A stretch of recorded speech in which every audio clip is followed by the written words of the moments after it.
আসসালামু আলাইকুম। সকল মুসলমান ভাইয়েরা, আমার জন্য সবাই দোয়া করবেন। 3 দিনের জন্য জামাতে আসলাম, আলহামদুলিল্লাহ অনেক ভালো লাগতেছে। এখানে পরিবেশগুলো অনেক সুন্দর।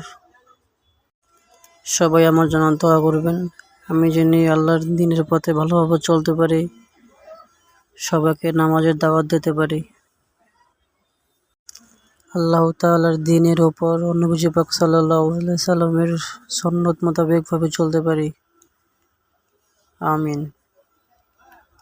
আমাদের নবীজি বলেছেন যে একজন ব্যক্তি জান্নাতে যেতে পারবে না যতক্ষণ না সে মুমিন হয়, আর ততক্ষণ একজন মুমিন হতে পারবে না যতক্ষণ একজন মুসলিম আরেকজন মুসলিমকে ভালো না বাসে।